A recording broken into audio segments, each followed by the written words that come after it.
Here's to watch your news tape. I'm Ni Uilo. I'm Cynthia Are. Now, Burkina Faso has released the 11 Nigerian soldiers detained after their aircraft made a forced landing in the Sahelian country. The soldiers were released after President Bola Tinubu sent a delegation led by Yusuf Tugar, Minister of Foreign Affairs, to meet with Ibrahim Traoré, Burkina Faso's junta leader, on Wednesday. A statement issued by Al-Qasim Abdul Qadir Tugar spokesperson said both sides amicably resolved the issue concerning the Nigerian Air Force pilots and crew. Well, Arise News analyst Dayo Sobowale joins us now to discuss this development and the role of diplomacy in resolving the crisis. Mr. Sobowale, good afternoon and many thanks for being here. Good afternoon. It's a pleasure to be here as usual. From your perspective, are we approaching the situation the right way? Of course, it has resolved itself successfully. But it has shown the nature of the geopolitics of West Africa. You can see the military junta leader seated like something like a throne. It's like he's giving a lecture to our Minister of External Affairs. It is a psychological moment to show off militocracy as against democracy. But they say all is well that ends well. So, because the whole thing was literally politicized and almost militarized. Get me? A plane going for maintenance developed some problem and landed. Yeah, under normal circumstances, if there is no military junta there, nobody will take notice of that. And that's why I am disappointed at the way the legislation in Nigeria is asking for a probe. That's none of their business. We have the Minister of Defense. We have the Commander of the Air Force. They could have access to them to find out what happened. It's a routine thing that was politicized, like I said, and almost militarized. But then diplomacy has prevailed, democracy has prevailed, and they have resolved the issue. Let's leave it at that for now.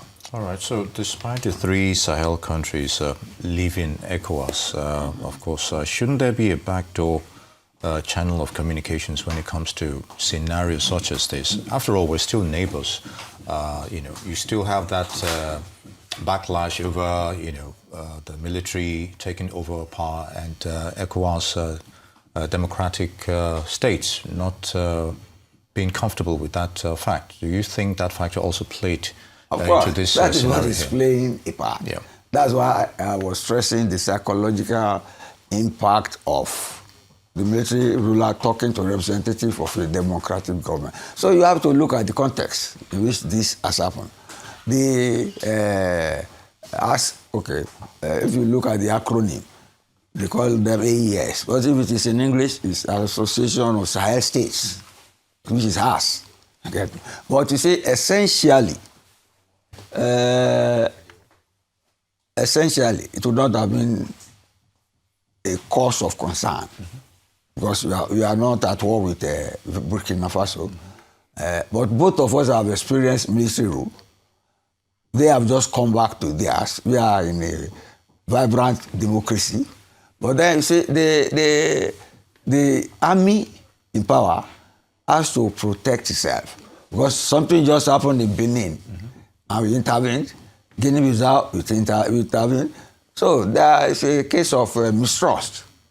That could Nigeria be trying to throw its weight around and take over in Burkina Faso? Yeah. So the fear is justified. Just like we too, we have moved with maturity. But what is essential, except of course, you want us to compare democracy with military rule, which is not impossible under the circumstances. Invariably, what leads to military intervention is corruption of the civilian administration. But then over time, both of us, both Burkina Faso and ourselves, we have known that even the military can be more corrupt than the civilian. Compaoré took over there and ruled that place for years after killing Sankore. But he has fled now, and the civilian regime came in. That too has been overthrown. So this Traoré is very much in the saddle. And it's trying to show Nigeria that you cannot mess around with us. That's diplomacy. But we have used diplomacy to resolve it. Because in international relations, there are no permanent enemies or friends. Indeed. But permanent Israel. It's not in our interest to quarrel with each other. And it is not in our interest to interfere in the internal affairs of either party. So we have played our role well, and it has been resolved. Let's leave it at that again. Also, Mr. Sobowale, now, when it comes to the strategy that we often see used by our leaders, should Nigeria recalibrate its approach when it comes to Sahel juntas? Would you like to see more engagement as opposed to less confrontation, like you've somehow certainly alluded to an extent? Should that be the standard, or should it be a case-by-case basis, depending on... Yes, we have just got it. It should be on a case-by-case basis. The contexts are always different. You can say this is a misinterpretation, or it's not a misinformation, it's a misinterpretation of the landing of that plane, given the frosty relations between us, which is natural, because Nigeria is trying to protect democracy and project itself as a democracy. They are trying to justify their military intervention by all means. So it's an ego thing, sovereign ego. That how can they land when they know that we have problem with them, and we have even closed our borders to some of the ECOWAS. I'm thinking like a citizen of Burkina Faso or the leader of Burkina Faso. So we have done well. I've always said it here. We are trying to promote democracy. We tried in Niger Republic. It's almost backfired because our Nigerian citizens did not have more empathy with what is going on there than here. But in this particular, this is a non-issue. But then it has been politicized, like I said, and it's an ego thing. The democracy there, the military junta there wants to be seen as standing up to the Nigerian giants, even though it is a military democracy. So it's not, as it evolves, we have handled it well. Like the Benin case, nobody expected that. It happened. We handled it well.